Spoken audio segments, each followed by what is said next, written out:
paz do Senhor Jesus. Vamos visitar hoje mais uma família da Bíblia. E hoje eu quero ler o que está em Juízes 13. Depois você confere aí. Leia Juízes 13, 14, 15, 16 e 17. Você vai conhecer melhor essa família lendo esses capítulos. Diz assim: os israelitas pecaram outra vez contra Deus, e por isso ele deixou que sofressem 40 anos nas mãos dos filisteus. Havia um homem chamado Manoá, que era da cidade de Zorá e pertencia à tribo de Dan. A sua mulher não podia ter filhos. O anjo do Senhor apareceu a ela e disse: você não podia ter filhos e por isso nunca foi mãe. Mas agora você ficará grávida e terá um filho. Não tome vinho nem cerveja e não coma nenhuma comida proibida, porque você ficará grávida e dará à luz um filho. Não corte nunca o cabelo dele, pois ele será consagrado a Deus como nazireu desde o dia do seu nascimento. Ele vai começar a livrar o povo de Israel do poder dos filisteus. A família que visitaremos hoje é a família de Manoá. Manoá, ele foi pai de Sansão. Sansão, ele é um ícone de força aí na Bíblia, né? De força física. Mas será que ele é um ícone de força racional? Será que ele é um ícone de força espiritual? Faz assim com a sua mão nesse momento. Quando a gente faz assim com a mão, o que caberia aqui dentro da nossa mão? Talvez um molho de chave, talvez um pequeno bolinho, né, um cupcake. Caberia também um bombom, um bilhetinho. Na nossa mão cabe isso, mas nas mãos de Deus cabe uma vida. E Sansão, ele por diversas vezes não colocou a vida dele nas mãos de Deus. Essa passagem aqui desse livro de Juízes é tão interessante, é intrigante, nos encanta pelos feitos de Deus e por como Sansão não foi racional. Deus, ele deu algo pra gente que ele não deu para mais ninguém. O poder de raciocinar, de usar a racionalidade, de desenvolver o raciocínio, de pensar. E Sansão, ele tinha um instinto bastante compulsivo, diríamos assim, né? Ele seguia muito os seus instintos do coração. Tanto que ele comeu mel de um cadáver, indo contra aquilo que o Senhor tinha determinado para ele. Ele se casou com uma filisteia, e aí a opressão sobre os filisteus ali aumentou. Então, foram muitos os fatos explícitos ali na vida de Sansão de que ele não racionalizou, mas ele agiu totalmente por instintos. Deus já sabia disso em Sansão, tanto que, por ser assim, ele deu a força a Sansão, porque ele sabia que ele não teria certos medos. Talvez uma pessoa que fosse mais racional ali no lugar de Sansão não enfrentaria os filisteus como ele enfrentou. Só que ele não usou a parte racional que cabia a ele utilizar. Então ele se envolveu ali em momentos bastante conflitantes, trazendo grandes infortúnios para a vida dele.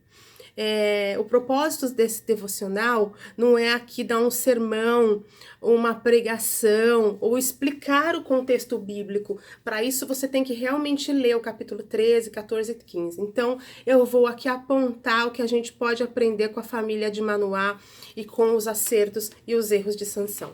A nossa primeira lição nessa história é entender que Sansão ele fez alianças espúrias. Deus permitiu que ele seguisse os seus instintos de natureza compulsiva, e isso gerou grandes conflitos aí para que promovesse a libertação do povo hebreu das mãos dos filisteus. Então o que fica pra gente? Que a gente tem um raciocínio, que a gente tem que pensar. Que hoje você pode perceber que a gente não usa quase para nada o raciocínio. A gente funciona muito no automático. Quantos telefones você tem memorizado aí na sua cabeça hoje? Eu lembro que quando eu tinha por volta de 16 anos, 17, eu tinha uns 40 telefones memorizados na cabeça. Hoje eu mal tenho o meu. Às vezes as pessoas perguntam qual é o seu telefone. Eu falo, deixa eu ver aqui que eu esqueci. Isso é falta de raciocinar, isso é falta de pensar. E o pensamento, ele só ocorre quando você para realmente refletir sobre algo que você leu, sobre algo que você ouviu. Você não fica ali no automático. Então, Sansão, ele não parava, ele não fazia esses momentos de pausa para raciocinar. Ele agia muito pelo instinto. Algo que também a gente pode tirar dessa lição, uma segunda lição, é quanto ao cuidado para não ser leviano quanto à aliança com Deus. Deus, ele faz uma aliança conosco quando a gente se propõe a isso. Eu fico pensativa, duvidosa e até mesmo no momento de engraçamento, quando eu entro numa livraria e eu vejo a Bíblia sendo catalogada e disponibilizada no setor de religião. Porque a Bíblia, ela não é um livro religioso. Ela não tem nada a ver com religião. A Bíblia é um livro de práticas, de boas práticas para a nossa vida. É um livro, é um manual de práticas para como conhecer a Deus, como viver melhor, como fazer o certo e como não fazer o errado. Mas ela está ali no setor de religião. Qualquer dia eu vou falar para donos de livraria que o lugar correto da Bíblia seria, ao menos, no setor de autoajuda. Embora eu não sou muito favorável a livros de autoajuda, porque não existe uma receita mágica para você iniciar no ponto A e terminar lá no ponto Z.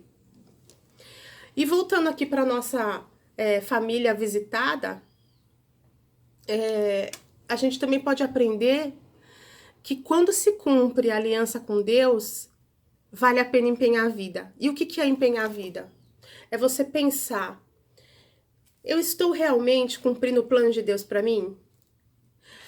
E esses planos de Deus não incluem você sentar e falar assim, olha Deus, que seja feito sua vontade. Não é só isso. Você tem que pensar o seguinte, a vontade de Deus, ela tem uma ação quando eu me proponho a acordar cedo, a me empenhar nos meus resultados, seja do meu trabalho, seja de manter minha casa em ordem, seja de ter paz dentro do meu lar, seja de ser cooperador na vida dos meus filhos, seja de ser servo dentro da igreja que eu sirvo. Qual tem sido realmente o percurso ali na sua aliança com Deus? Porque o de Sansão foi bem difícil. E ele só percebeu isso quando ele parou e pensou. Ali naquele momento que ele foi levado para o templo de Gaza, que estava sob domínio dos filisteus, onde ele já tinha o cabelo cortado ali, que Dalilo tinha traído, e ele percebeu que não só o cabelo dele estava crescendo ali naquele momento, voltando a crescer, porque as forças dele tinham sido destruídas.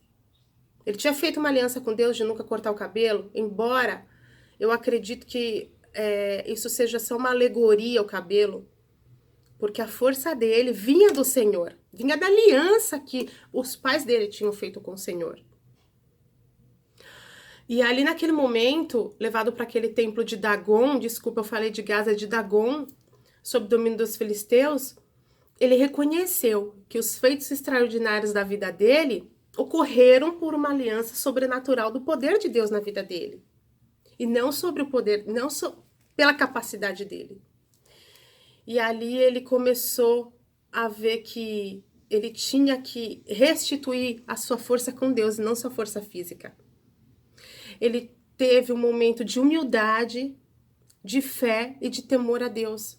E ele começou ali um compromisso renovado. E a Bíblia diz ali naquele momento que ele pediu que a força dele fosse restituída. Ele se colocou entre as colunas ali do templo, as derrubou.